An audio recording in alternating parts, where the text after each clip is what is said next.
நேயர்களுக்கு வணக்கம். புதிய கட்சி, புதிதாக வந்த ஒரு அரசியல் தலைவர், தன்னை பற்றி விமர்சனம் செய்தவர் என்றும் பாராமல் நேற்று நடந்த எழுச்சி பயணத்துல தருமபுரி மாவட்டத்திற்குட்பட்ட 3 சட்டமன்ற தொகுதிகளிலையும் விஜய்க்கு ஆதரவாக எடப்பாடியார் பேசியிருந்தது தமிழக அரசியலை திரும்பி பார்க்க வச்சிருக்கு அப்படின்னே சொல்லலாம். அதுலயும் அதிமுகவோட இந்த எழுச்சி கூட்டத்துல தாவேக கொடியோட தொண்டர்கள் திரளாக திரண்டு வந்து பங்கேற்றது அரசியல் களத்தையே திருப்பி போட்டிருக்கு. பிணத்தை வைத்து அரசியல் செய்து ஆட்சியை பிடித்தவர்கள் மத்தியில நீங்க உண்மையான அரசியல் தலைவர் அப்படின்னு சோசியல் மீடியா முழுவதும் எடப்பாடியாருக்கு ஆதரவு தெரிவித்து ஹீரோவாக கொண்டாடி வராங்க தாவேக தொண்டர்கள். மக்களை காப்போம், தமிழகத்தை மீட்போம் என்ற உன்னத நோக்கத்தை லட்சியமாக கொண்டு சட்டமன்ற தொகுதி வாரியாக தொடர் சூறாவளி பிரச்சார சுற்றுப்பயணம் மேற்கொண்டு வராரு புரட்சி தமிழர் எடப்பாடி கே பழனிசாமி அவர்கள். அதன்படி 58ஆம் நாளான நேற்று தருமபுரி மாவட்டத்திற்குட்பட்ட தருமபுரி சட்டமன்ற தொகுதி, பாப்பிரெட்டிப்பட்டி சட்டமன்ற தொகுதி மற்றும் அரூர் சட்டமன்ற தொகுதிகள்ல மக்கள் முன்னாடி தனது எழுச்சி உரையை ஆற்றினாரு. இந்த எழுச்சி பயணத்துல பேச ஆரம்பிக்கிறதுக்கு முன்னாடி கரூர்ல தாவேக பிரச்சார கூட்ட நெரிசல்ல சிக்கி உயிரிழந்தவர்களுக்கு இரங்கல் தெரிவித்து 2 நிமிடம் மௌன அஞ்சலி செலுத்திய பின்னாடிதான் எடப்பாடியார் தனது அரசியல் பேச்சையே ஆரம்பிச்சாரு. புரட்சி தலைவர் எம்ஜிஆர், இதே புரட்சி தலைவி அம்மா இருபெரும் தெய்வங்களை வணங்கி கடந்த செப்டம்பர் மாதம் 27ஆம் தேதி அன்று கரூர் நகரில் தாவேக நடத்திய பொதுக்கூட்டத்தில் பெண்கள், குழந்தைகள் உட்பட 41 பேர் உயிரிழந்துள்ளனர். உயிரிழந்தவர்களின் ஆன்மா சாந்தி அடைய அனைவரும் 2 நிமிடம் மௌன அஞ்சலி செலுத்துமாறு அன்போடு கேட்டுக்கொள்கிறேன்.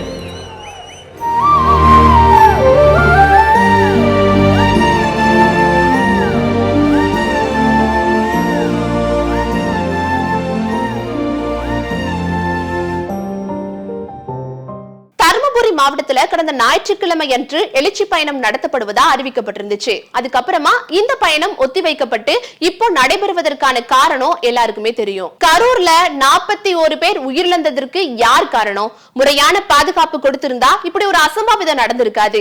தமிழ்நாட்டை தலை குனிய விடமாட்டேன் அப்படின்னு சொன்ன ஸ்டாலின் இன்னைக்கு தலை குனிந்து நிற்கிறாரு. கரூர் சம்பவத்தை மறைக்க பல நாடகம் போடுறாங்க. ஸ்டாலின் இன்னுமே திருந்தல. ஆட்சியாளர்கள் முறையான பாதுகாப்பு கொடுத்திருந்தா 41 உயிர்கள் காக்கப்பட்டிருக்கலாம் அப்படின்னு ஸ்டாலின் அரசு மீது தனது கோபத்தை வெளிப்படுத்தி இருந்தாரு எடப்பாடி கே பழனிசாமி அவர்கள். பெண்கள், குழந்தைகள் உட்பட 41 பேர் உயிரிழந்ததற்கு அரசுதான் பொறுப்பேற்கணும். ஆளுங்கட்சிக்கு ஒரு நீதி, எதிர்கட்சிக்கு ஒரு நீதி இருப்பது சரியானது அல்ல. அரசாங்கத்திற்கு தான் நாட்டு மக்களை காப்பதற்கான பொறுப்பு இருக்கிறது. பொதுக்கூட்டம், பேரணி, ஆர்ப்பாட்டங்களுக்கு பாதுகாப்பு கொடுப்பது அரசின் கடமை. முதலமைச்சர் கையில தானே காவல்துறை இருக்குது. சரியான முறையில முதலமைச்சர் காவல்துறைக்கு உத்தரவிட்டிருந்தால், முறையான பாதுகாப்பு கொடுக்கப்பட்டிருந்தால் 41 உயிர்களை நாம் இழந்திருக்க வேண்டிய அவசியம் இல்லை அப்படின்னு ரொம்பவே உருக்கமா பேசியிருந்தாரு. மக்களை விட உதயநிதிக்கு உல்லாச பயணம் தான் முக்கியமா இருக்குது. சம்பவத்தை கேள்விப்பட்ட உடனே கிளம்பி வராரு, பிரஸ் மீட் கொடுக்கிறாரு, திரும்ப உல்லாச பயணத்துக்கு கிளம்பிடுறாரு. மக்கள் மீது இரக்கமில்லாத இப்படிப்பட்டவர்கள் நாட்டை ஆண்டா உருப்படுமா? பெரும் துயரத்தால மக்கள் துடித்துக் கொண்டிருக்கிறாங்க. ஆனா அதிகாரிகள் மக்களோட வரிப்பணத்துல சம்பளம் வாங்கிக்கிட்டு நடுநிலையாக இல்லாம கொடூர சம்பவத்தை நியாயப்படுத்தி பேசுறாங்க. அரசியல்வாதிகள் தான் தப்பிச்சுக்கிறதுக்காக அப்படி பேசுறாங்கன்னா அரசு அதிகாரிகள் அப்படி பேசலாமா? அரசு அதிகாரிகள் எல்லாரும் நடுநிலை தன்மையோட தங்களது பணியை செய்யணும் அப்படின்னு மக்கள் எதிர்பார்க்கிறாங்க. ஆனா இந்த திமுக ஆட்சியில இருக்கும் அரசு அதிகாரிகள் மக்களுக்கு கொஞ்சம் கூட நியாயமாவே இல்ல. கரூர் மாவட்டத்தை சேர்ந்த முன்னாள் அமைச்சர் செந்தில் பாலாஜி அப்படியே பதறாரு. தவறு செய்யவில்லை என்றால் மடியில் கனமில்லை, வழியில் பயமில்லை அப்படித்தானே இருக்கணும். ஆனா அவர் முகத்திலையும் பேச்சிலையும் பயம் தெரியுது.